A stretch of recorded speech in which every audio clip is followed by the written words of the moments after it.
Travel Growth Podcast.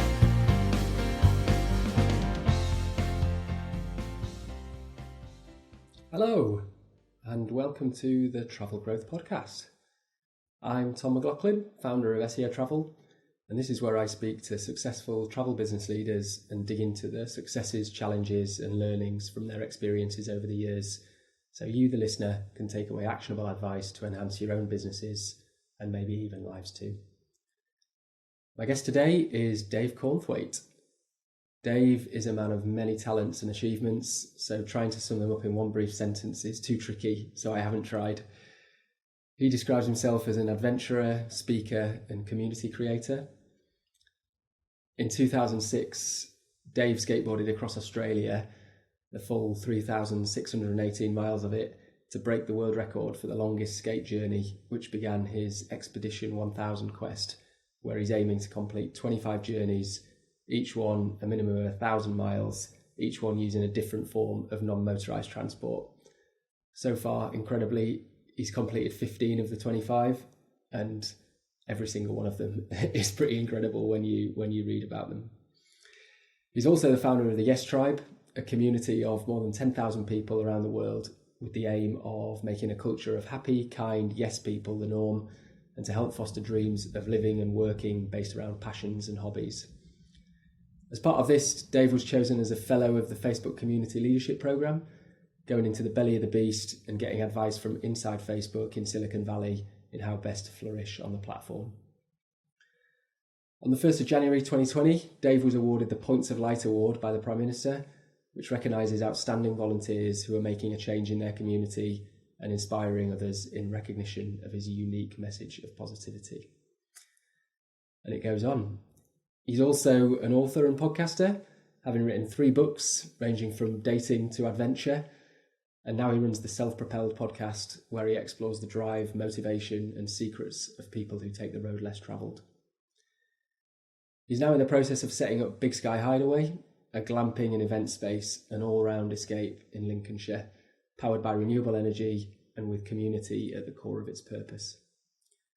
And all that is just scratching the surface. Dave's a fascinating guy and a wonderful storyteller, and it's been a pleasure getting to know him since I shared a stage with him a couple of years ago in Italy.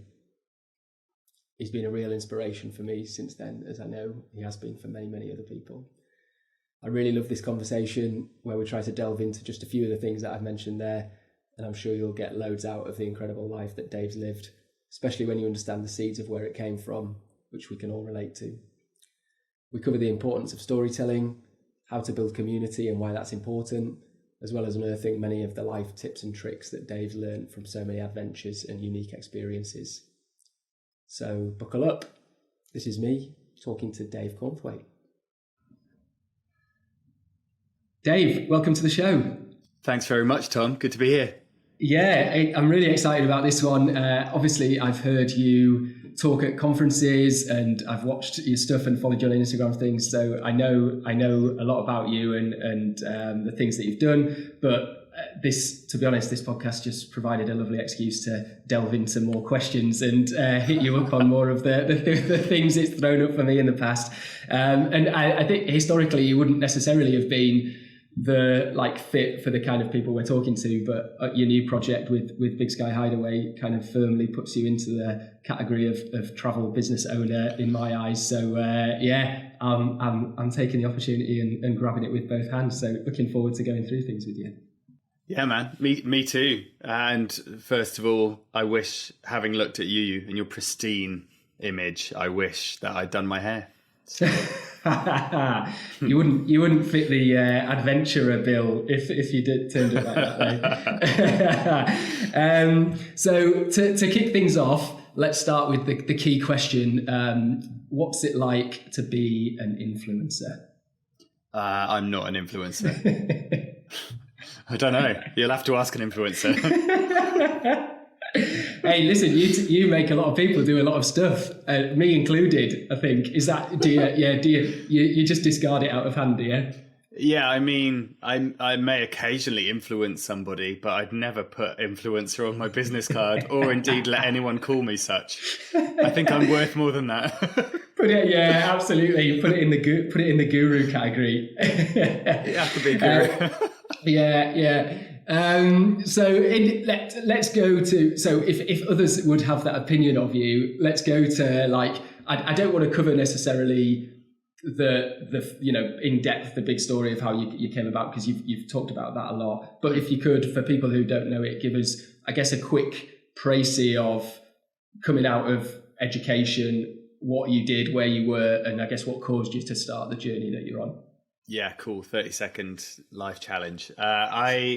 At 25, I just decided that I was wasting my life. So I decided to say yes more. It's like a 25th birthday present to myself, to see if I could be happy and see if I could get more out of life than just doing a job I hated. I ended up doing loads of adventures, started skateboarding across Australia, and I've been doing it ever since, long distance non-motorized trips.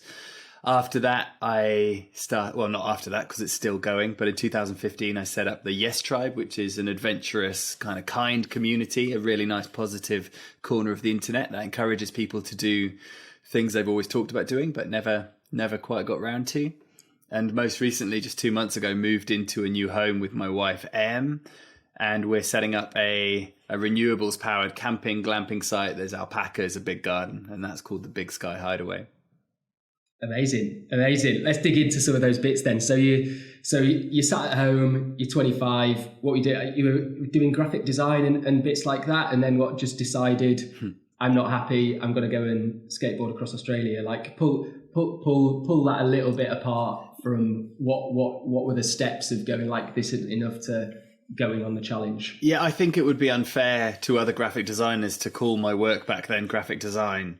And I think there's something really important in that. We spend so many of our adult hours working, and we have to find something that's really satisfying to us, or at least worthwhile in some regard. And I had none of that. I was really, really bad at it, self-taught, and I came home every night and I just wanted to sink into the PlayStation, and I wanted to be good at something, but I wasn't going to find that niche if I carried on doing what I was doing. I was just a depressed mid-20 something, wasting my potential, and I wanted to find it. I didn't know what that meant, but I just knew that I needed to try different stuff.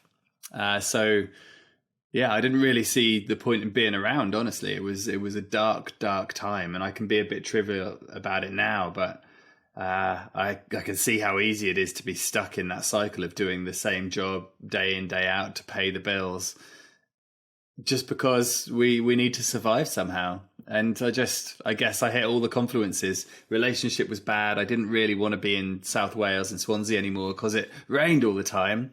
And I wanted to find something that I could be proud of. So that's where the Say Yes More thing came from. I was a real no guy before that. And then you say yes to stuff, and you end up trying new experiences, meeting new people, building confidence. And for me, confidence is the baseline for any kind of success, however you define it. And how did it turn into the thing I'm going to do now is skateboard across Australia? I started saying yes to things that I'd never done before, and I went on a snowboarding holiday with my family, and I was really bad. I fell a lot. But I like that feeling of riding a board. It felt incredibly natural, just, moving your shoulders one way or another, and hopefully if you can stay standing, you follow that direction. And it felt beautifully fluid. And I lived in a town with no snow, so I got myself a long skateboard, and I'd never skateboarded in my first 25 years. So it was that fear of falling onto concrete, but also once I got going and I didn't fall, being able to do those kind of, just gentle turns and travel around town as well, it gave me this whole new perspective. And I realized there was a real power in not just having an idea and acting on it and everything that comes from that, but from seeing the world that you think like the back of your hand from a different perspective. So 2 weeks after stepping onto that board for the first time, I quit my job and decided on the same day that I was going to try and break the world distance record on a skateboard. I really kind of went for it in terms of if I'm going to live this new positive, let's go get it life, I wanted to go hard. I didn't just want to be like, I'm going to skateboard a mile. So I decided to skateboard the length of Britain as a warm up and then across Australia. And luckily I did it. And there's these things now. It's a bit sad, isn't it? Because that's 16, 17 years ago. And that epic 5-month, 4,000-mile journey has been condensed into an easy sentence. I skateboarded across Australia. Yeah. And, there's obviously so much that goes into that time and effort and creativity and determination and pain and on and on and on. But it kind of was that simple. I decided that I wanted to skateboard from Perth to Brisbane. So I needed a board and I needed to find places to sleep, and decided to raise some money for charity. And then all you need is the time and the will. You keep on going. Yeah. And did you tell people, like, what at what stage did it go from like idea in Dave's head? Did you like quietly make stuff happen behind the scenes, or did you like run it past all your mates and your family and say like, oh, I'm thinking about doing this thing, like what, and what was the reaction to that? What did people say? Yeah, I think, I'm not really impetuous. I always sit on a decision or an idea. It could be for a couple of hours, it could be for a few weeks, until I'm pretty sure that it's what I want. And then I'll talk about it. And as soon as I start talking about it, there's certainty in that. Is what I want to do. So I'll touch, a lot of people were like, you're mad. I didn't even know you skateboarded. You've never done anything. Well, what are you doing? Giving up your job? What about your house? All of that stuff. And pretty fast, as soon as you decide to do something that's different, out of the box, not the usual conversation you'd have with work colleagues or friends or family, some will take it the wrong way and wonder whether you're going to throw everything away. Even if that everything you're throwing away is a completely depressed PlayStation addicted life. Why the heck would you change? I think in some ways it shines a light. It's a mirror to everybody else's life around you. And I think we all dream about, packing it in and going and doing something different.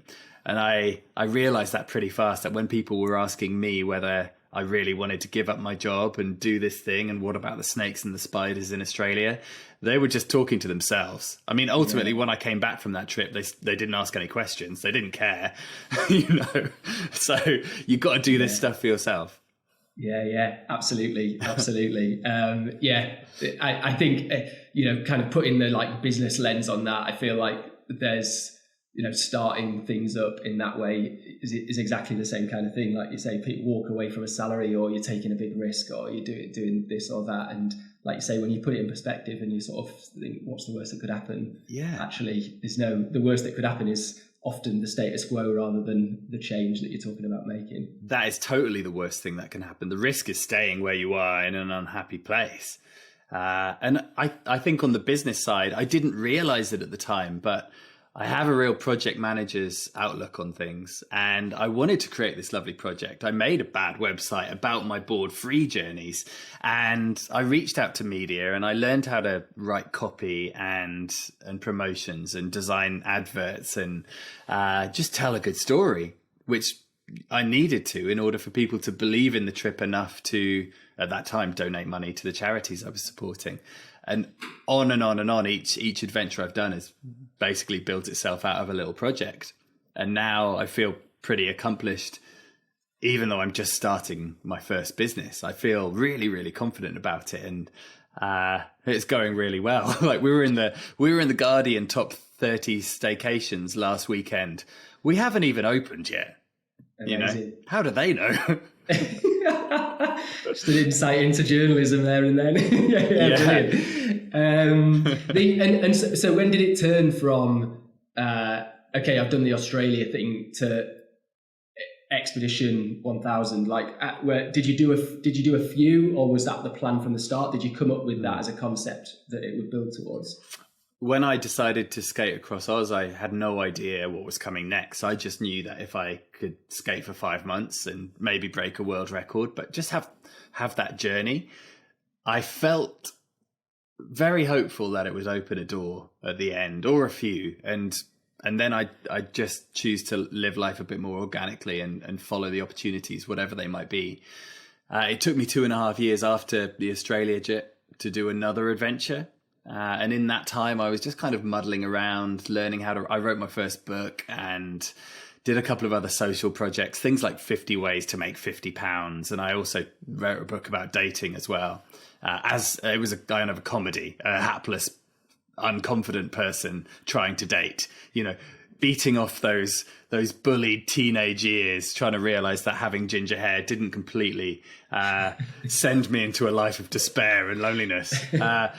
And then, I missed that simplicity of movement, of being healthy, of traveling under my own steam in a different place, meeting people as a result of the weird story that I was carrying in my ever-growing beard. And I jumped in a kayak at the end of December 2009. I turned 30 on that trip. And that was the journey that really kind of convinced me that adventure was the thing that I wanted. It gave me so much of what I wanted from life, what I knew I wanted by then. An unraveling story, and then, great little anecdotes to try and build filmmaking or writing or blogging or whatever it might be. Every day gave me some new material that I could train myself with. And it was after that trip that I thought, I was really depressed after my skateboarding trip and really depressed after my kayaking trip. And I realized, because I'd been working for months, I finished them both. So in that sense, they were a success, but I didn't know what was next. So I just fell into this kind of hole, this post-expedition blues, if you like. And I realized what I was missing was a long-term plan, in a sense. So that's when Expedition 1000 came about. And that was this, yes list or a bucket list, if you like. I decided that I'd travel 25 different journeys, each one at least 1,000 miles in distance, and each one using a different form of non-motorised transport. So I wanted to come up with a project that incorporated skateboarding and kayaking, which was a hard sell. But then as soon as I came up with that, I felt like Expedition 1000 in many ways was my new identity. And it wasn't something I could tick off in a year or even 5. So it was going to give me that long-term focus, and in many ways it worked. I did trips and then had something else to look forward to. So no more post-expedition blues. Yeah, see you later. There's a couple of good things in there where it's almost like the small steps. I think the more I speak to people, the more who have done this sort of thing or started a business or whatever it might be, done something different. That concept of small steps and taking small steps is, rather than getting sort of overawed by the I've got to go and do this, come up with this massive plan or do this big crazy thing. It's just just take the first step, tell someone about it. And you were saying about when you were doing Australia, as soon as you say it to someone, it's real, it's happening. And I've certainly tried to use that a lot more, where if I feel like I've got a good idea and I want to do it, I just tell as many people as I can, and then it's oh well, I'm on the hook now. I can't just shy away from it and pretend it never happened. But then somehow finding the balance to combine that with the long view of having something to aim for, so you're not just randomly veering off in different directions all the time. But it's a hard balance to strike. Yeah, it is. And I think there was something really important for me in that, and this goes in business as well as adventure. I spoke to a few people back then around the Australian kayak trip, number 2, about how they'd formed their career, and they all advised you do something and then you've got to go bigger and better. And I hated that idea, because at some point you're going to run out. Well, you can't fly to the moon, can you? Not on your own steam. So I decided I was just going to completely choose my way and do things a little more uniquely. I didn't want to go and break world records anymore. It's exhausting kind of talking about that stuff. I realized pretty early on that adventure isn't important. You feel very important in the middle of your own big project, and there's some strength involved and perseverance and all of that nonsense. But actually, I was doing this stuff for myself. I really felt like I was growing and evolving in the midst of these adventures, but I didn't see that they were important in the wider scheme of things. So I just wanted to do things that made me smile rather than built a portfolio. So that's where Expedition 1000 really came into its own, because even a kind of a spurious looking trip like riding a tandem bike from Vancouver to Vegas on its own, it means nothing to anybody else. But if they're following this Expedition 1000, then it's another little rung on that ladder, if you like, a piece of the jigsaw. And then it made sense. Yeah. And where are you at with it now? Where's because it is, like you say, it's ongoing, isn't it? Like you're still in the midst of it. Yeah. So 15, I've completed 15 of the trips. I've still got 10 to go. I turned 42 this year. Let me just check my, yeah, I've got 42 years worth of grey hair on me. Yeah. So it's cool. I've got 10 to go, and if I don't want to do one, I don't do it. At some point I'll wake up and think, I'm ready to go and do another trip, and that's when I'll do it. There's no pressure. I make the rules, and I'm a massive control freak. So yeah, life as it's been built, thankfully, works completely for me. Yeah, nice. Hey, I'm looking forward to seeing what you get. I've been infected with the like non-motorized thing now. So whenever I'm looking around, it's like, I'll tell Dave to go around this place on that. Dangerous. Yeah, absolutely. And that's not, obviously I'm not even the one doing it. So your life must just be like, every time you see something, I imagine people are firing wacky modes of transport at you every other day. Yeah, they are. And even though my motto is say yes more, I say no a lot. Yeah.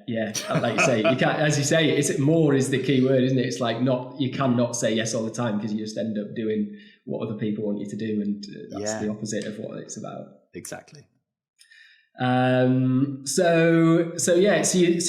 You've got Expedition 1000 on the go then. So how did that form into a career, if you like? Like you mentioned you did fundraising and stuff for those trips, but what was funding your life through that phase? Not much, honestly. I thought after my skating trip I got a book deal. I got a £4,000 advance to write a book, and that's all I ever saw from that book, which goes to show that you should never think that travel writing, especially like long distance skateboarding, will make you a living.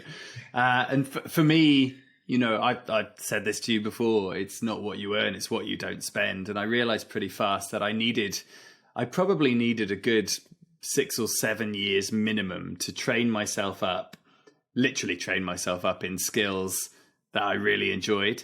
And at some point it stands to reason, all going well, that if you work hard enough at something, you're good enough to be paid. So I wanted to write and film and stand on stage and be able to speak to people and host workshops and all kinds of stuff. And I think after 5 years of kind of paving this new track, I had about 20 different income streams. All of them were pretty small, but they were enough because I didn't pay rent. I didn't pay rent between 2007 and 2016. I lived out of a bag, and life was incredibly simple in many ways. It was really cheap. I think I've been out for dinner 5 times in the last decade, and the amount of money that I've saved as a result of just those small sacrifices to me has meant that I'm able to do what I want to do now. And that made a big difference. I bivvied or hammocked in London's parks 100 to 150 nights a year for 3 years and then I'd wake up the next morning and go into a school having like washed in a lake and, hope they didn't smell me. And I'd speak for free. I did over 200 talks for free to schools before I was ready to accept even a £50 fee. It seemed like a really weird career choice to be a speaker, and it was definitely nothing I'd ever considered or heard of before.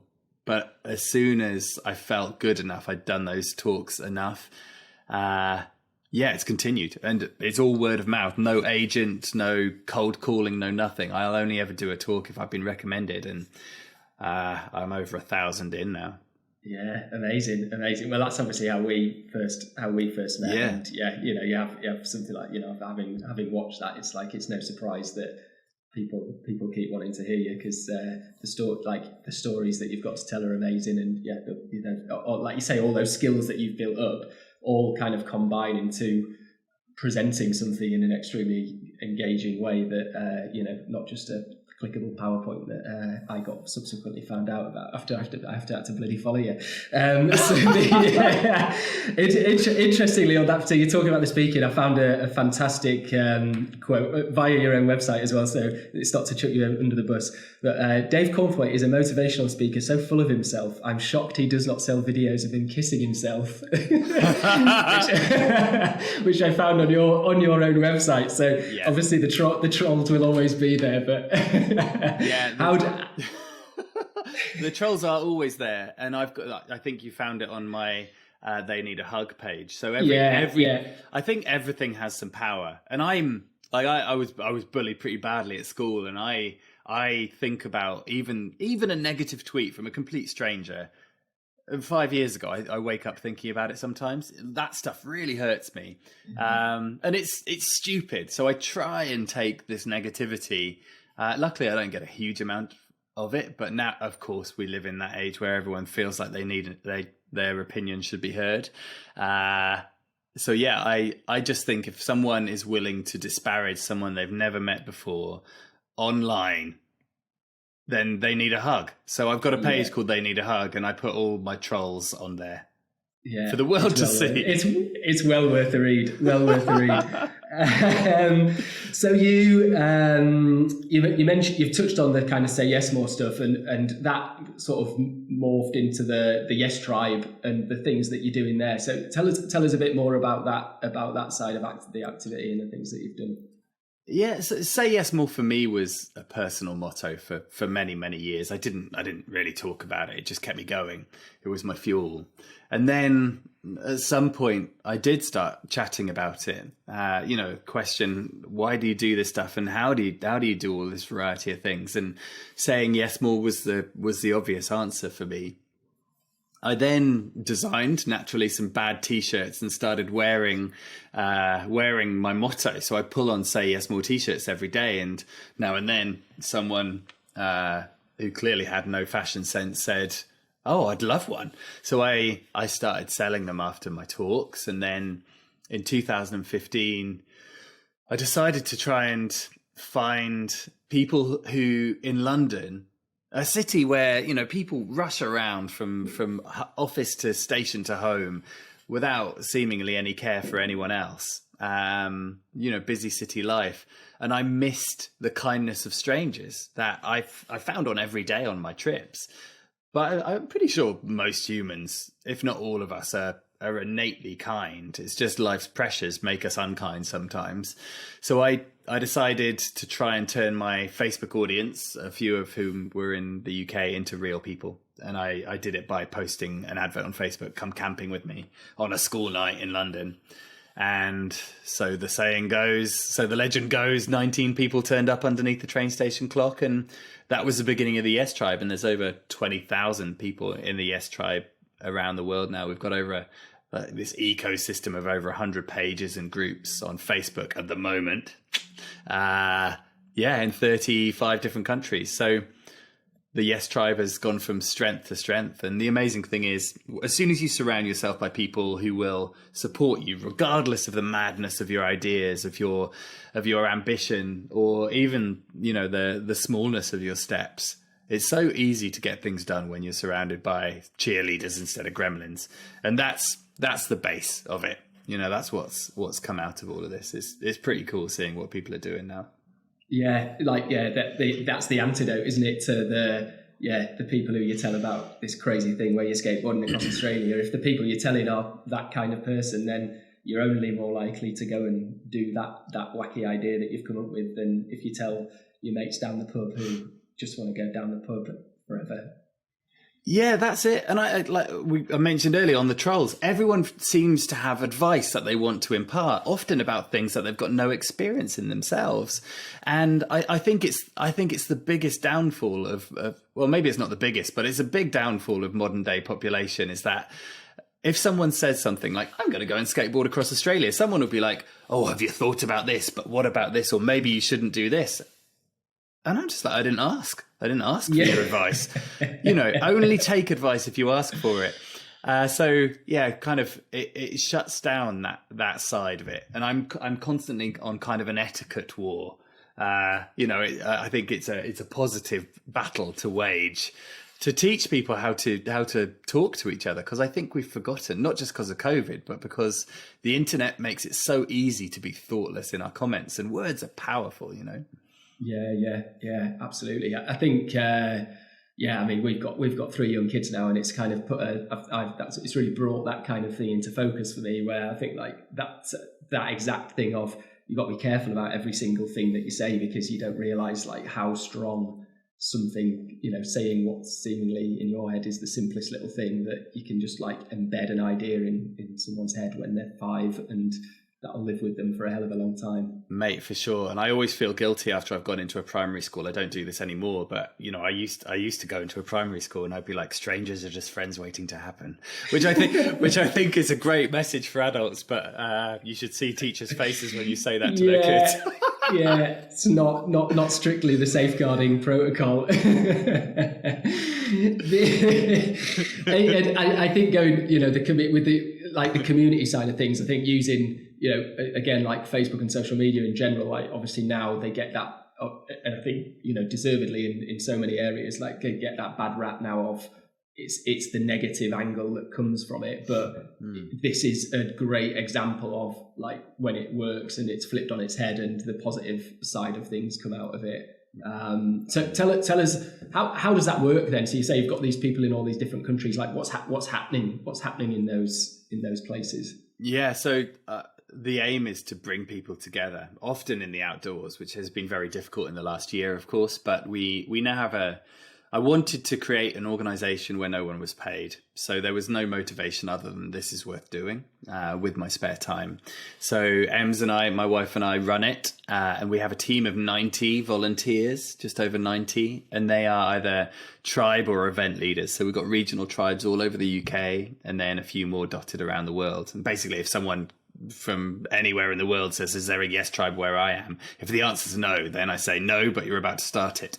And that's how it's grown. And we support them as much as we can, online calls, etc., etc.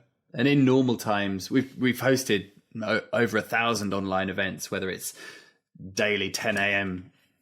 Ooh, I was excited and I just pulled my... This is live, folks. Is it? Hey, it's happening.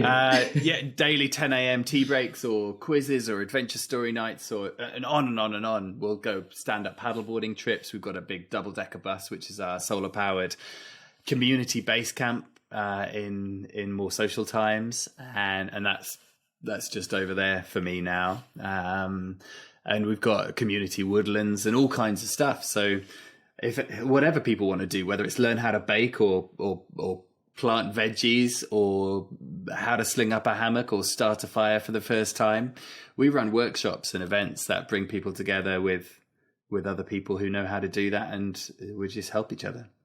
Yeah, nice.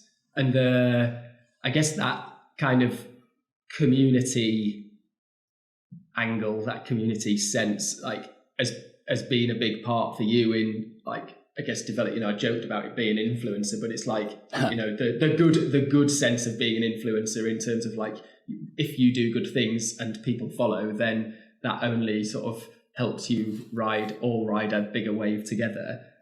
So obviously, like when you're doing other stuff now, you have this amazing base of people that want to do nice things for you and talk about the good things that you're doing. Like it's kind of from a marketing perspective, there's so much power in something like that if you do it in the right way.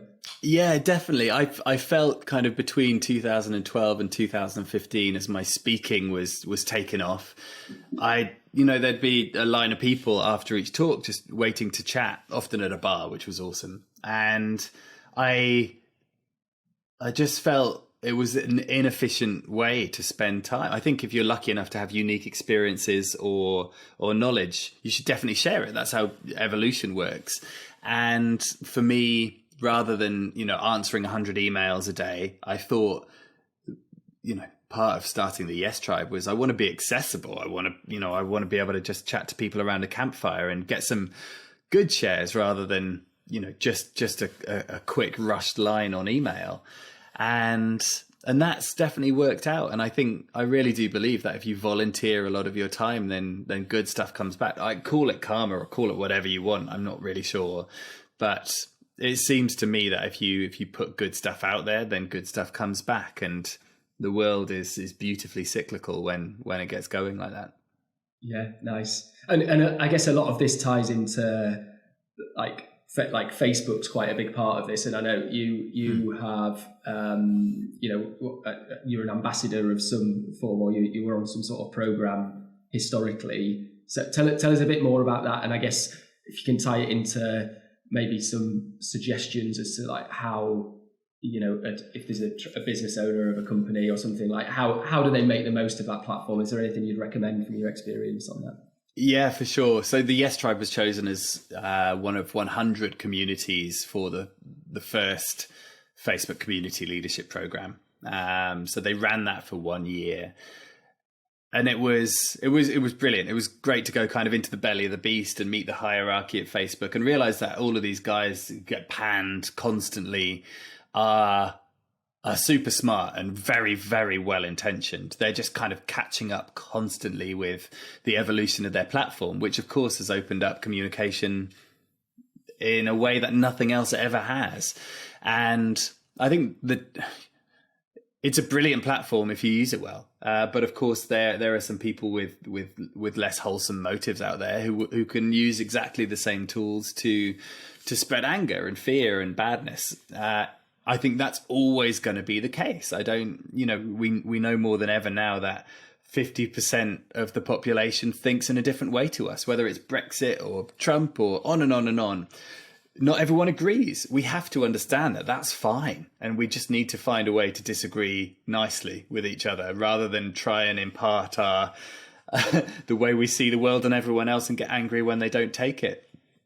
So on the best way to use Facebook, I think the YesTribe, and I know a lot of people are only on Facebook for the YesTribe, because we don't allow negativity. If anyone's an idiot, we delete their post, and if they're really harsh, not accidentally, we block them. It's really simple. I wouldn't allow that kind of language or trolling to someone who came into my house. So why would I let it into a community that's all about kindness? So that's kind of up to us, and sure, we get it wrong sometimes, but I think it's really important to put your stake in the ground, say this is what you stand for, and if people don't adhere to those rules, then they've got to go. So that keeps the place really nice. And then for a business owner using Facebook, I'm in the same boat here. Like the platform's constantly changing. I don't really pay much heed to the global news and furor surrounding Facebook every given day, because that's just coming from a very blind angle as far as I'm concerned. You use it how you want to use it.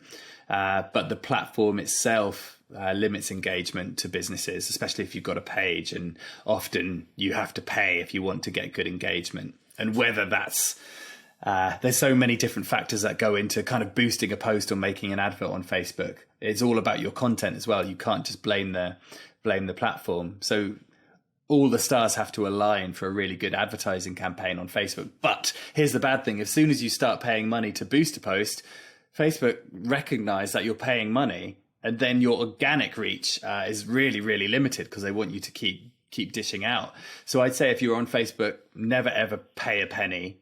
Just use really, really good content and think about that. Save your bucks, and word of mouth is the best recommendation. So push that side. When you get a client, ask them if they're happy and ask them to spread the word. It will always be way more effective than paying. Yeah, interesting. I think do you think you could take the YesTribe model and apply that as a business, I guess, creating a community in some shape or form? In a sense, yeah. So with the Big Sky Hideaway, we're just building this amazing renewables powered site, and I'm using almost everything that I've learned building the YesTribe towards a business for the first time. And stating your culture, being really clear with that stake in the ground, your mission statement, how things are expected to be on site. They govern the kind of clientele you're going to get. And I think that's that's really, really important. In terms of building a community, I think, business, certainly in the last couple of years, seems like there's a huge push to building a community, and there's all this community-based rhetoric. But I think we need to be honest with ourselves. Like there's community, and there's an audience, and there's customers, and there's fans, and they're all very different things. And building a community is bloody hard. If you're running a business and you care about it, you don't have time to build a community unless you have a whole bunch of staff dealing with that itself.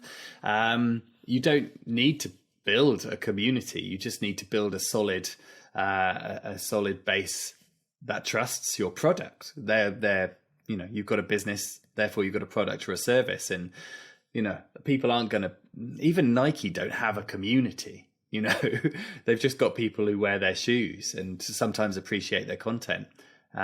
You could call it community if you want, but I think it's something different. And I think it's okay to kind of pull away from that. Oh, we must have a group alongside our page, because it's just too much stuff. If you don't have time for any one of these things, or a Twitter or an Instagram, they're just a waste. Don't do them, switch them off. Just focus on one channel. And then people don't turn up to your Twitter or your Facebook group, which hasn't been updated for weeks. And that instantly reflects badly on your business. Focus, people. Love it. It is so you mentioned like mission there, and I think that kind of ties into that side. We'll come on to some of the marketing stuff later, but I think that's like, if you've got those core things about your business, then it makes all those other things a lot easier. Whereas if you have a horrible business that doesn't do anything interesting, that has nothing to speak about, then suddenly all those other things downstream are significantly harder. So for you, do you have a mission? You mentioned a couple of things, kind of touched on a couple of things there. Do you have a mission with Big Sky, or do you have a mission like personally that you've, I guess has like kept you on track?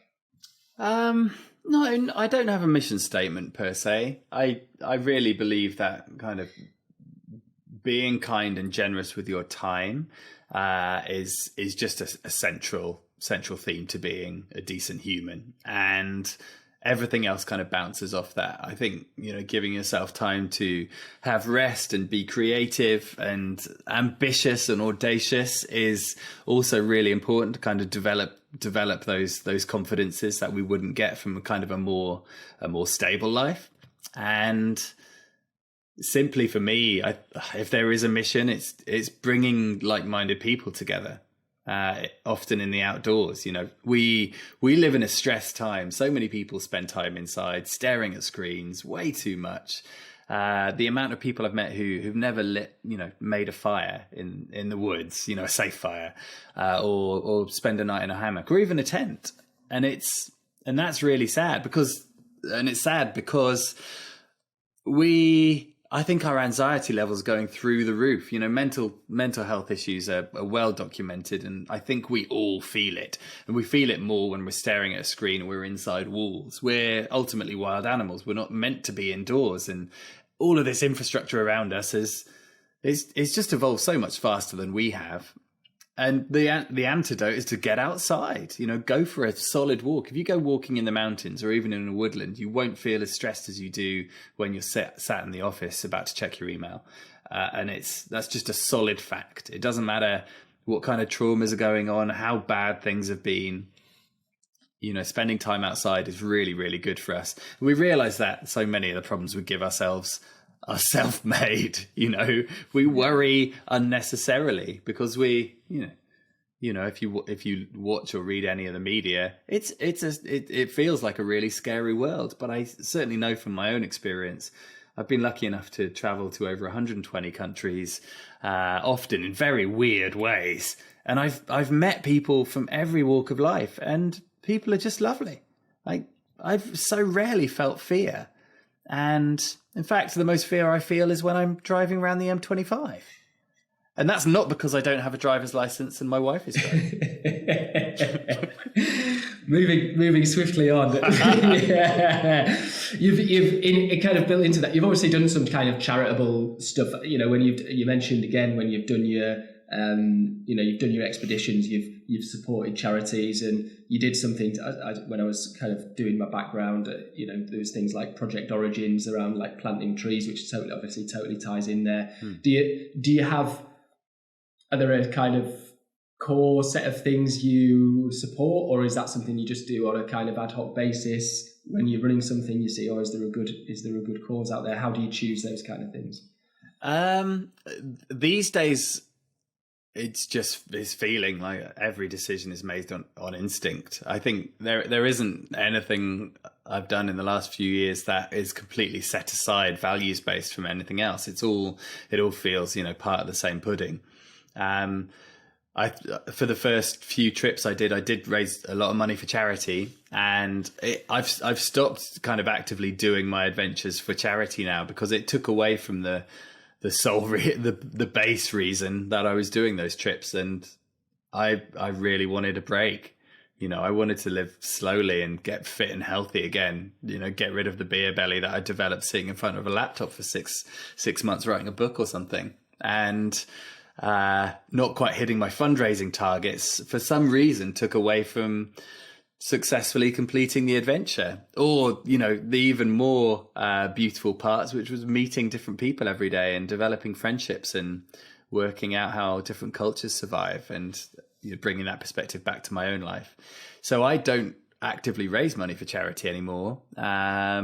Instead, I've kind of put that goodwill into supporting my local community, or indeed the YesTribe. I know thousands more people probably benefit now from a non-fundraising perspective than they did from just raising money for a charity, and I didn't see how it was spent. So I think taking a bit of control over the community elements of what I can give makes it all feel whole for me.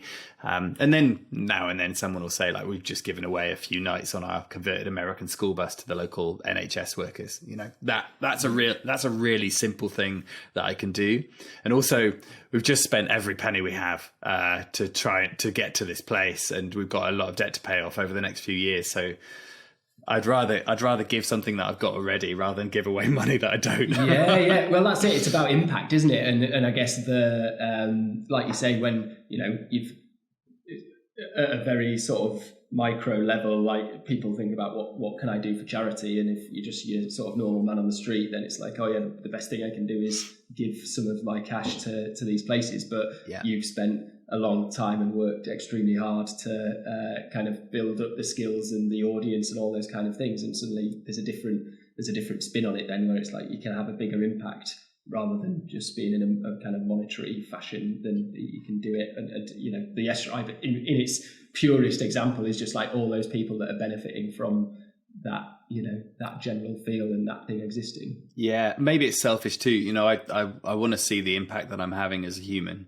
So all of those impacts are a lot closer to home now, and it just gives me more motivation to carry on doing that stuff. Yeah, I think so, and I think that's a really good point as well, because we're doing this charitable stuff now, where we're giving away the profit that we make with SEO Travel, and when I was thinking about that and trying to come up with a way, there is a selfish angle, because I believe that it will help the business grow as well, and it will help us get more clients, and it will help us convert more clients, and then because we do that, we'll be able to give more money away to the charities that we're giving to. But then it all just kind of spins back around where there's more stability in the business, and therefore I'm more comfortable as a human. I'm not going to become a millionaire that way, but it's like as my happiness and kind of what goes into that, I benefit from that. So I feel like sometimes people look at charity in a sense of it having to be almost like a sacrificial thing, that you have to give everything away and you're not allowed to benefit. But to me, it's more about coming up with a model. Like the best way to do it is come up with a model where everyone wins, and then the flywheel can only turn faster that way, because why would you not want to do more of that thing if you're benefiting from it? Yeah, for sure. And I feel like in some way we all have to benefit from whatever we're doing, even if it's philanthropic. There's only so much. I think traditional fundraising, if you like, is super honourable, and I think we should all do it now and then. But at some point, all your closest friends and family get donation fatigue, don't they?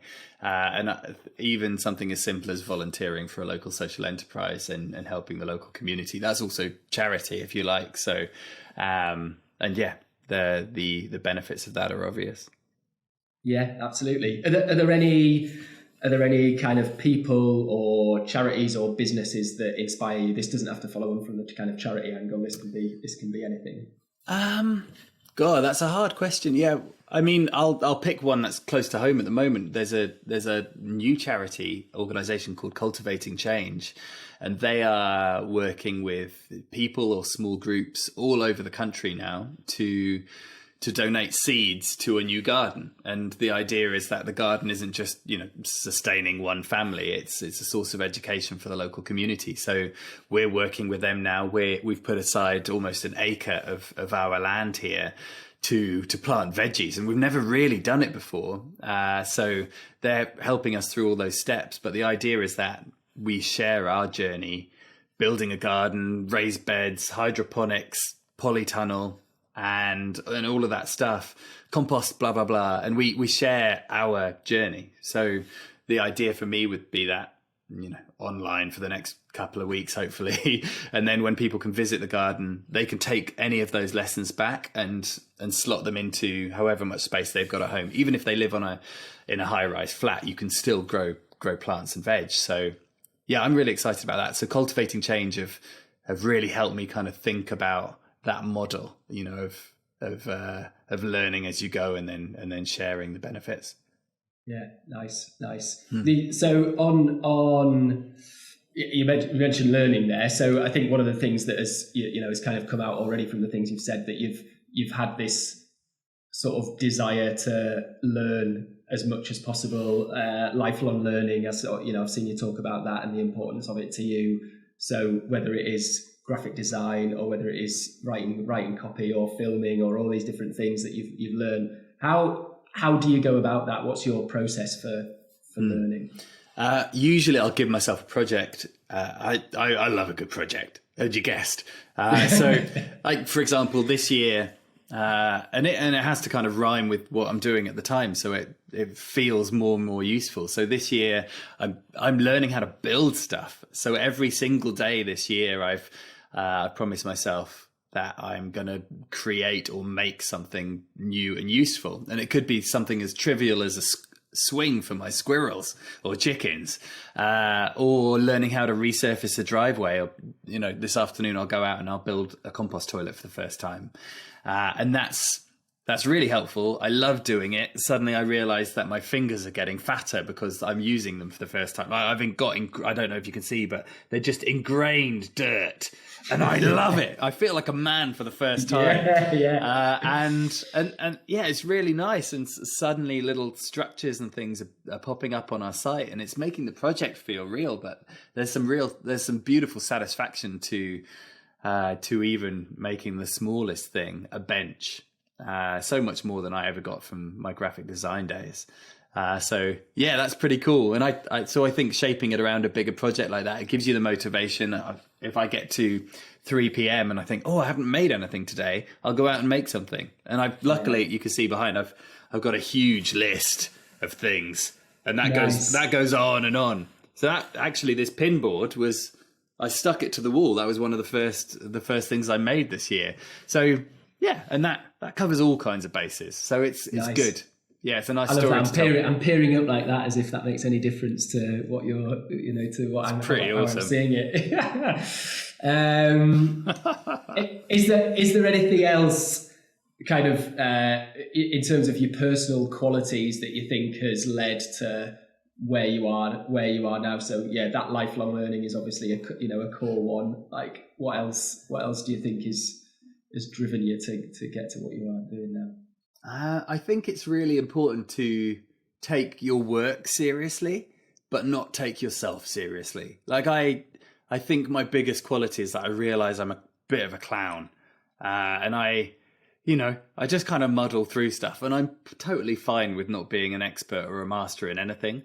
And yeah, you've got to find your thing. You know, we're all different. We're all motivated by different stuff. We've all got like different demons that we're dealing with and different talents. And, you know, I think it's important that we find something that just gives us lots of pleasure. And then we're gonna produce more, and that feels good in itself. So yeah, I think, you know, knowing that what I've done is important to me, and maybe it's helpful for a few other people, but on the whole, I'm a happier person because of what I've chosen to do, and that means I'm not a source of negative influence for anyone around me.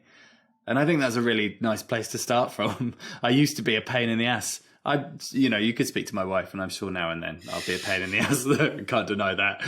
But yeah, if we're unhappy in our work and in our play, then we're going to be annoying for the people around us, and that's not helpful at all. So let's start trying to be the helpful angels and not the gremlins, and then build from there. Nice. Do you think there's anything that has, like, how do you think you're different to when you did your skateboard across Australia? Like, what again, like, qualities wise, is there something that you've developed through those things, or do you think they were like inherent to you that mean you have succeeded in doing them? I'm a completely different man, entirely. I look back at that trip and I can't imagine that I was there, you know. So I don't know if qualities is the right word, but I've matured a lot. I make better decisions as a result of having tried a lot of things, working out what I like and what I don't. And I think, while I still believe wholeheartedly that it's important to be selfish in the best way possible and to look after ourselves, put your oxygen mask on before others, etc., the more you give, the more comes back. And that wasn't, I hadn't quite articulated or worked that out way back then. I was just really excited to go on a skateboard and break a world record, and probably almost certainly talked way too much about breaking a world record. And then realized afterwards that all people really cared about was the size of my right calf, because I could only push with one leg. You know? Yeah, you talked about the post expedition blues as well, and that there is that. I've seen people talk about people's obsession with like climbing the ladder, and one day you'll get to the top and you'll achieve the thing, and then it'll all be okay. And then if there's the bag at the top of the ladder, they open it up and then there's nothing in it. It's like that. I guess that it sounds like that resonates a bit with this kind of scenario where it's like, yeah, you do this big trip, you break the world record, and you sort of, or I don't know, you expect something magical to happen, and then it's like, oh no, I'm back home and nothing's different. I mean, ultimately we're all just tiny little humans just getting about our lives, and I think we grow up with so much expectation on our shoulders. I think that's is pretty unhealthy at the best of times, and I think that's really, really sad. We have to find our own way, and I don't think it's a bad thing to try and be happy and feel productive and useful. If you ask me who my not idols are, but who I really, really respect, I wouldn't give you anybody who has done those stereotypical, made $1 million or broken a world record or climbed Everest. Well done. But a person's heart and soul and their actions are, and I don't mean feats, their day-to-day behavior is more valuable. And the people I really look up to are my team. Honestly, they're so selfless, and I know that I can rely on them. Whereas I probably have to wait for 7 days to get a reply to a WhatsApp from someone who's done one of these supposedly important things, and I think that's key. You find your little tribe and look after them, and the family grows from there. And so let's talk about your team then. So what have you? A lot of these things that you've done over the years have been very much a solo effort, and you've talked about how you're doing all the stuff. Write the theme tune, sing the theme tune, all that kind of thing. But what have you? What's the setup now? Obviously, you're coming into, I guess, this more formalized business. How does that look? I'm kind of still on that. spend as little as possible, which means it's just Em and I building the business. In fact, Ems is out working at a COVID testing centre 4 days on, 4 days off at the moment, just to pay the bills which we now have, because we have a home and land and all of those definite outgoings. So Emsy's taking that hit, and I'm at home building the site and the business, doing the online marketing as well as the outdoor making stuff, making rickety compost loos, to make sure that we've got a business, a brand new business, ready to run as soon as possible, as soon as we're allowed. We've got a really lovely, beautiful site with some very cool kind of converted buses. So we also have some work placements for people who need a break, often living in the city. So even now there's a couple of our team from the YesTribe who are out there staying on the bus, all socially distanced, but they're helping to sieve some stone and recycle a driveway and dig some soil, and just for a few hours a day. And as long as, they're happy to do that and they feel like they're getting something out of it, good chill, good outside time during this mad COVID pandemic, then that's a real help to us as well. There's only so much we can do by ourselves. At some point, I'd like to employ some people too, but we need to be able to afford that. Yeah, absolutely. You mentioned marketing there. So what's your plan for the marketing? What kind of stuff are you working on? Yeah, I love having something new and juicy that I really believe in to talk about. I've never been a very good seller, which is why I completely rebuffed the influencer thing at the beginning, because, if like at the beginning of last year, L'Oreal wrote to me and said, "Oh, we've got this new kind of moisturizing range for men. Would you like to try it out?" And I was like, "What the Ginger Barnett finally it's earning its money." It's like, I've never moisturized in my life. What are you talking about? Who's doing your research? So, but I really believe in what we're doing here. We're creating a beautiful site where people can escape into nature and have a unique kind of sleeping experience, and lots of workshops, and learn some valuable skills as well. So it's really easy to sell something, to market something that you believe in. And, I'm not like, 25% off our pod. I don't think we'll ever do discounts, honestly, because we've got a really valuable product here. But the marketing has ranged from, just slowly developing the Instagram and the Facebook and all of that stuff, and then responding to word of mouth. Like we've even you, Tom, thanks, the other day sent me a message about Sunday Times doing something. So it looks like we'll be in there this weekend. Yeah, and I think it's just enthusiasm as well. I'll get on the phone as much as I can rather than send an email, because if someone can hear your voice and the enthusiasm you have for it, they're more likely to help you out, because it's a human thing, hey? And I think another really important part of this isn't just like two people setting up a glamping site for the first time. We're not promoting the site, we're promoting the story behind it. And I think that's the thing that people really relate to. Wow, you've never lived in the country and set up a camping site before. How does that work? What are the trials and tribulations? And when it's ready to go, they're way more likely to want to come and support us, because they've seen the journey we've been through to create the space. So that's always the way. The personal story is so much more important, because people can relate to it. Yeah, it feels like the storytelling bit has been kind of at the core of all the things that you've done. Like obviously you talked about writing books in itself is writing a story, but everything that you've done, you talk about like the different channels and all these different things, but at the heart of it all is there's a good story to tell. Is that fair? Is that what you kind of subscribe to from a kind of general approach? Yeah, there's a good story has a nice lesson that different people can take different things from, and I think that's really important. The story isn't we're building a campsite. The story is what it takes to build a campsite, and the sacrifices and the wins, and those kind of just basic human joys. And the great thing about this is I know that people are going to come to Big Sky Hideaway. I'm really excited about that. We've had so much interest. Whereas if I write a book, I know that only like 50 people will read it.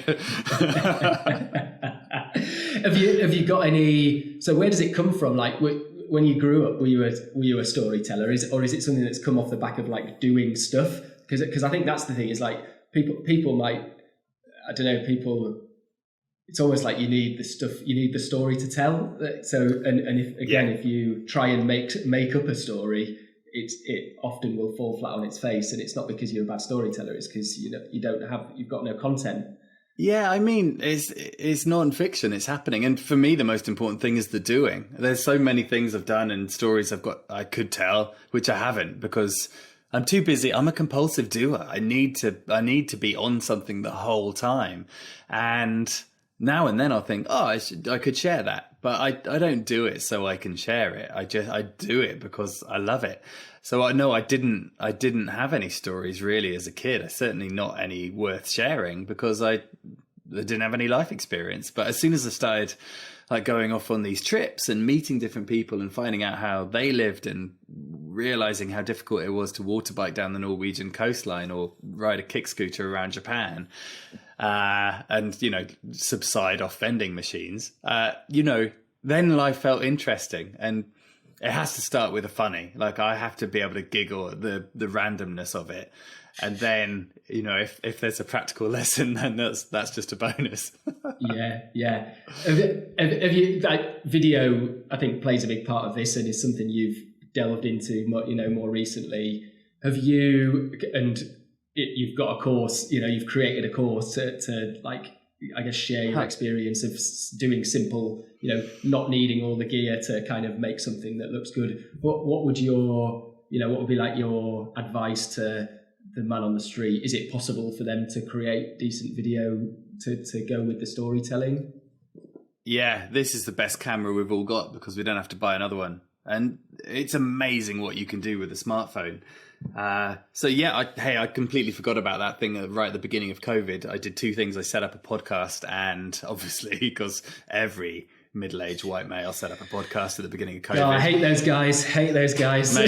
Mate, you should. Face for radio. And I also, I've traveled with many different sizes of camera across time, and the smaller the camera, the more engaging people are because they're less afraid of the lens, basically, or they can't see it. And so I made a little course about filmmaking with an iPhone, just filming and editing, and that's totally a great place to start. There's no point going out and spending a lot of money on gear and having to learn how to use it if you haven't made a film before. So start off really simple. If you've got a smartphone, you can take photos and film and work on different techniques and come out with some pretty solid stuff. And I love it. That's still my chief camera, my little iPhone. What do you do for like editing stuff? What's your rough setup? So if I'm on the move, I will. And your gear as well, So what's like your gear for filming, and then your kind of editing? So I do love some proper gear. I do get a bit geeky, but also I'm really tight, so I don't often spend money on gear. So I'm constantly balancing that one. But the simple one is, keep the camera still. So a tripod is really helpful. A bit of movement's nice as well. So you can get like a gimbal or something, or just be really careful with the stability. Think about that, because then when people are watching your shot and it's all kind of Blair Witch, then they're going to switch off fast. Sound's also really important. Some would argue more important than the vision. So think about, the wind blowing into your microphone while you're doing a little selfie at the top of Everest, because no one can hear what you're saying. And do you use external mics or anything, or do you just use the? Yeah, sometimes if I can be bothered. More often than not, over an external mic, I'll hide from the wind and then just make sure there's no grossly ambient sound into the microphone. If that's not possible, then I'll put a mic on, and then. If I'm on the move, I'll edit on iMovie on my phone. And if I'm home and taking more care and time over the finished product, then I'll use Final Cut on my Mac. But ultimately, I think the key is if you don't feel like filming because you're tired, film. Otherwise you just come back with not enough content and you've just got to mock it up at the back end. And that's pretty boring. And often those are the bits that are most engaging, I think. Like, because if you just come out with some happy story of like, these are the best times, then I guess you get that kind of disbelief and, the like Insta lens of everything's great. Yeah, although honestly on my trips I'm like 98% happy, so I'm really delighted to be out there and really grateful, and I laugh all the time. So yeah, my travel film's kind of like Alice in Wonderland, I suppose, but now and then if something goes wrong, I'll definitely share it. I think also, if you're thinking of making films or taking a lot of photos with whatever camera, don't skimp on the memory. There's nothing worse than spending half of your holiday emptying out your phone or deleting stuff because you've saved £100 on memory. Just go hard on that stuff and then just be efficient with your time. Yeah. Hey, listen, if again, like the line of it's not what you earn, it's what you don't spend. Mm-hmm. If you can create the kind of stuff you create, Dave, that on that, living off that motto, then I think it's clear that anyone who's running a business can create interesting things and engaging things. Hey, Tom, for sure. And there's outsource your weaknesses till the cows come home, but I do absolutely everything myself. I can design a website, I can design adverts and promos on Canva, I can write my own text and make my own films, take my own photos. There's definitely people out there who can do all of those things better, but if I can do them well enough to make my business look good, then one, it saves money, two, I can make the changes if changes need making really, really fast. And no one cares about my business as much as I do. So I think if you can do the nuts and bolts, even when you do end up hiring someone, what they're going through and you can understand and work together better. Yeah, absolutely. So what about you've obviously done an awful lot of stuff. So this question's a bit of a rabbit hole probably, but what's the biggest challenges you've faced? Being ginger. I think that naturally holds you back in England. But once I got over that, and I think that's the best thing about getting old as a ginger, actually, because you just turn white or grey. You go grey, yeah. Then no one's got nothing on you. Biggest challenges, I think. Man, it's a good one. Like I feel like everything has been a challenge. But I really embrace it. I like something that's hard and that I don't really like at the beginning because I'm not good at it.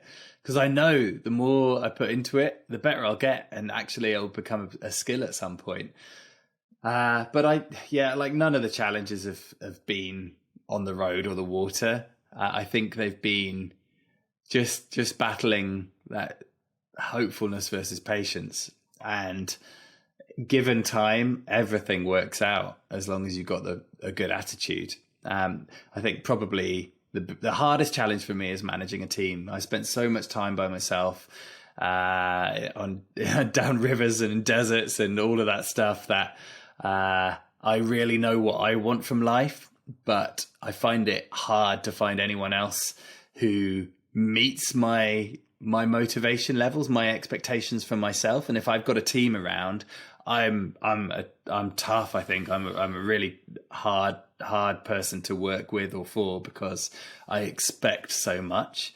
So yeah, I'm working on that. I've had a couple of support teams on my trips, and mate, they've been a proper disaster just because I couldn't manage them very well at all.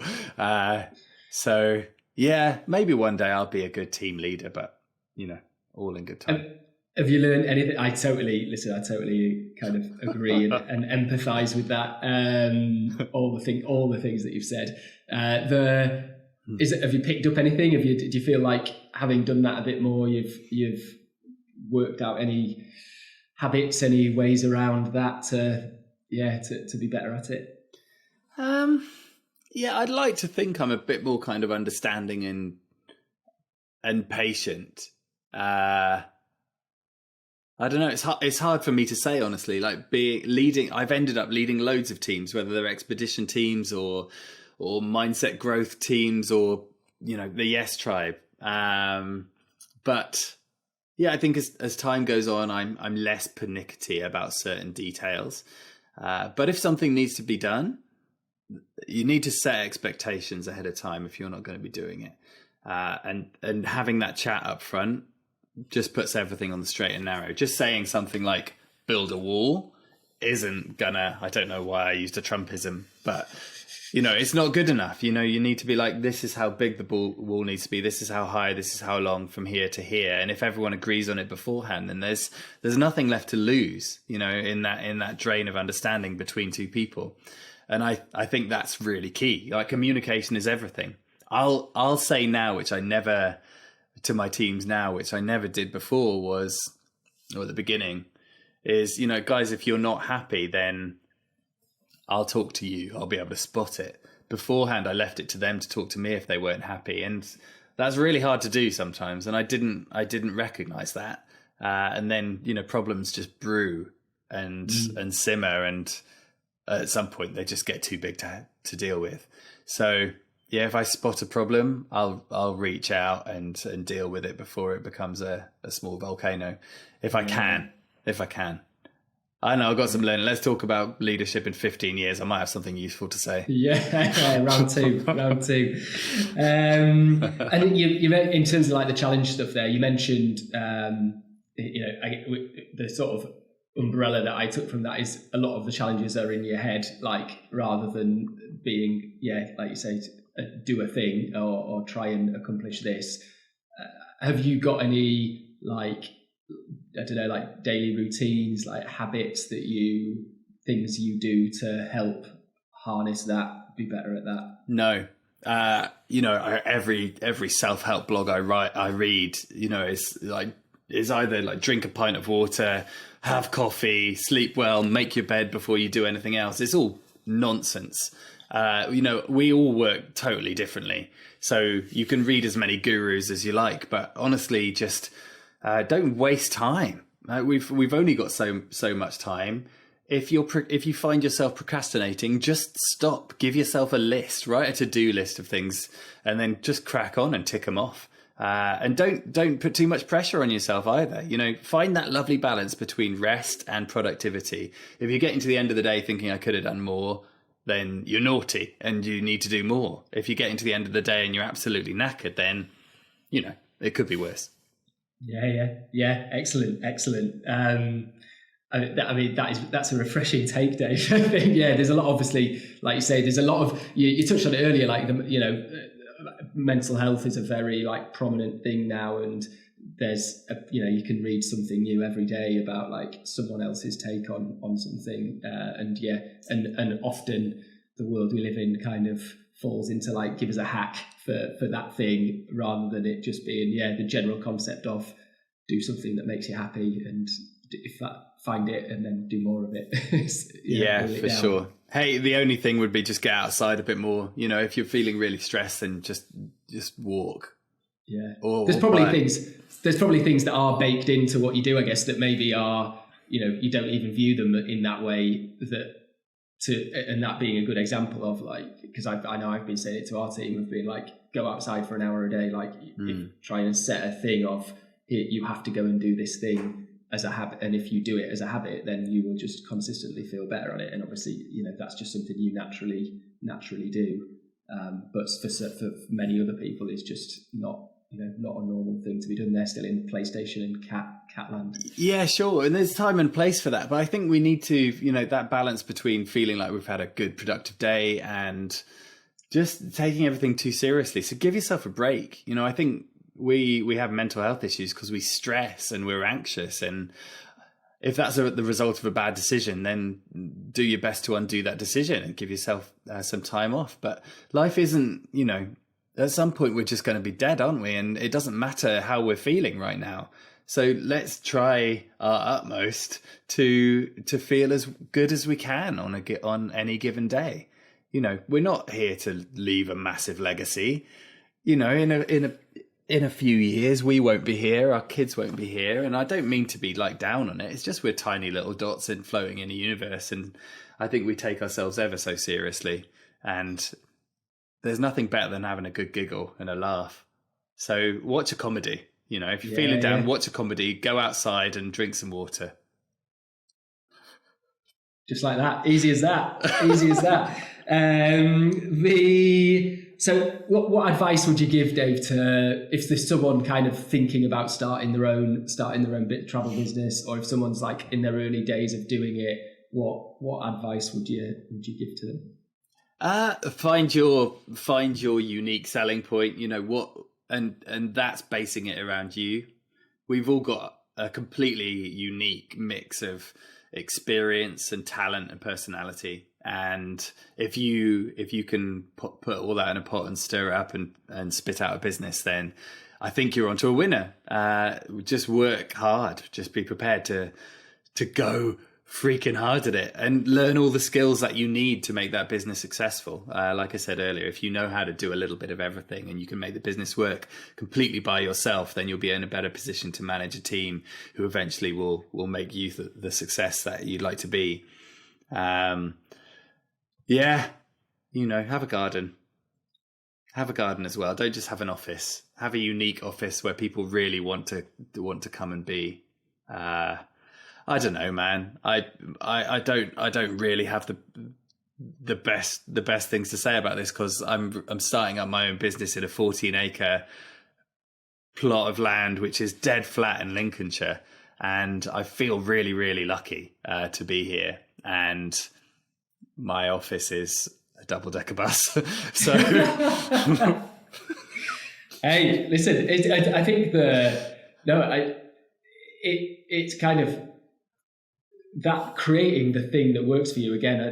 That in itself, I think, makes sense. When we're talking about being selfish and like doing a good thing, but doing it with a selfish slant so that it works for you. Like that's exactly what you're talking about there, is like you're setting up a business, but it's in the environment that you want to be in, and you will attract kind of like-minded people because of that. And I guess not getting sucked into thinking like, oh, this is how a business is run, and we have to go and move into this office in this big collection of offices, and we have to have a fancy coffee machine and this and that, all these different things as part of it. It's like, no, just do the thing that is right for you and what you want to do, and because the more you try and fight against that, I think the harder you will make it for yourself to make the business a success. Yeah, 100%. And if you're starting a business, I'd sure hope you're 100% passionate about it. And when you're really passionate about something, you want to talk about it all the time. So you may as well make it an interesting listen. We got an office today. It's not a story. It's boring.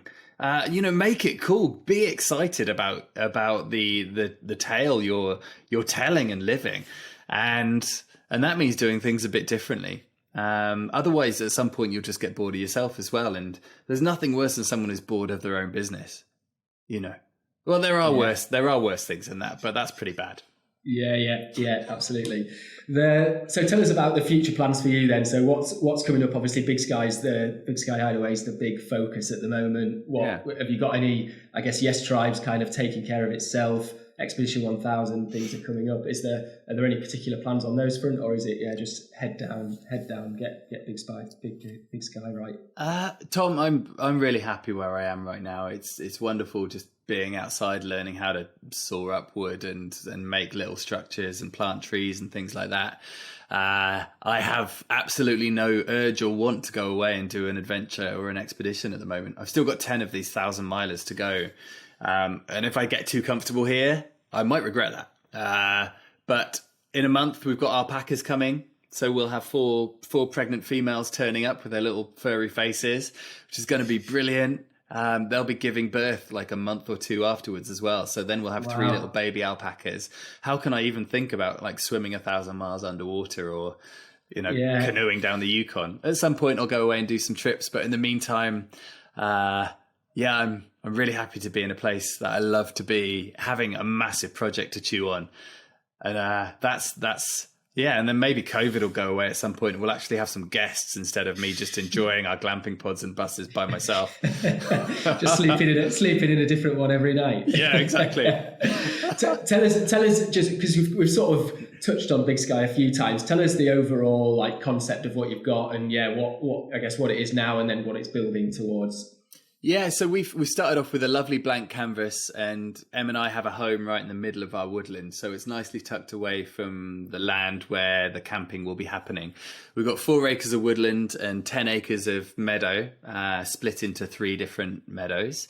And yeah, we've got a really long one where we're planting a garden and an orchard and 2,000 trees ultimately. And then we've got a big meadow for camping and glamping. And then the smaller meadow is for the alpacas, the Yes Bus, which is our community space, and a barn, which eventually will turn into a community space, have little weddings and things like that there. And then the woodland is, there are a couple of pods in there. We'll have a hammock village during the summer and a bushcraft centre, hopefully open it up to local forest schools, and all powered by renewables. So we want people to come here and think, whether it's I really want to learn something and have a good time, or just have a really unique breakaway with my family and friends. No amplified music, really peaceful place, and lots of thoughtful, unique touches all around. I want people to leave thinking, yeah, I'm kind of better prepared to live the rest of my life now. I don't want people just to come and have a holiday in a caravan and just then leave and go back to work all grumpy. I want them to come here and learn some skills that will take them away, even if it's okay to slow down. Yeah, sounds amazing. I can't wait to come over. I'm getting booked in, Dave. This is it. It's on for the summer when get over with the kids, and you can be the one who shows them how to make their first fire. Yeah, you're on. and I'll sit in the background and pretend that it's not the first time I've been taught how to make a fire. Yeah. I feel like Daddy. Come here. Yeah. Anything else before we finish? Anything else you want to kind of share with the audience? Anything you want to say to people? No, I don't know. We've covered a lot, hey, but I think just thanks for having me on, and at least pretending that I've got something decent to say. I often wonder whether I do, and I think the most important thing is just start creating, if you haven't done already, a life that you're really, really satisfied with. I know it sounds simple, but it's not that. It doesn't seem to be the done thing. Creating work that you absolutely love means making sacrifices in the people you spend time with sometimes, and that's a real key. If you're surrounded by that positive little tribe, then you can do anything. Yeah, good stuff. Where can people find you, Dave? Where's the best place to go? If you like the adventure stuff, then davecornthwaite.com. If you can't spell that, then Dave Corn will get you there. And bigskyhideaway.com is this growing new project that I've got going on here. And then sayyesmore.com is the home of the YesTribe. Yeah, find us on Facebook. Ace. Amazing. Thanks so much for coming on. Lovely to catch up with you, and look forward to seeing you in the summer. Thanks, Tom. Always good to see you. Take care. Thanks, man. What a life Dave has had. I hope you enjoyed that one as much as I enjoyed recording it. He's done so much and has been a massive inspiration for me since I met him a couple of years ago. And as you can imagine from the things that he's done underneath it all, he's a really lovely bloke too. I'd highly recommend following him on Instagram in particular. He's at Dave Corn. That's DAVECORN. And you can find out more about him at davecornthwaite.com. If you're interested in his latest project, visit bigskyhideaway.com and book yourself a trip there. I know I'm going to soon, so no doubt we might cross paths if you go and stay there. I've seen the early days of what they're doing there, from alpacas to some of the crazy renewable stuff that they've got going on. So I'm sure that's going to be a big success. So get booked in. If you go to seotravel.co.uk/Dave-Cornthwaite, you'll get all the show notes there and links to the various things that Dave mentioned in the conversation there. You can also watch the video of the conversation, and you visit seotravel.co.uk/podcast for other episodes, where you can also get loads of other insight. If you're a travel company looking for marketing support from people who really care about your success, then please do get in touch at seotravel.co.uk. and we'd love to hear from you. You can also read more about our 100% project there, which outlines how we give all the profit we make from SEO travel to educational charities, both at home and around the world. We'd love your support in spreading the word so we can help those charities as much as possible. If you enjoyed the show, it'd be fantastic if you could review the show on iTunes and share what your favourite bits were, subscribe to it, and it would be amazing if you could share it with at least one person you know who might benefit from the insight that Dave offered. I'd love to hear from you and find out what you enjoyed so we can continue to bring you more content like this. And yeah, let me know what you found entertaining. Let me know what you found helpful. My email's tom@seotravel.co.uk, and I'd love to hear from you about the podcast or about anything else you'd like to chat about. We've had some fantastic episodes already, and we've got more fantastic guests coming up, so stay tuned for future episodes. And when you subscribe, you'll get notified when we release new episodes so you can be one step ahead of the game. Otherwise, thanks so much for listening, and until next time, happy travels.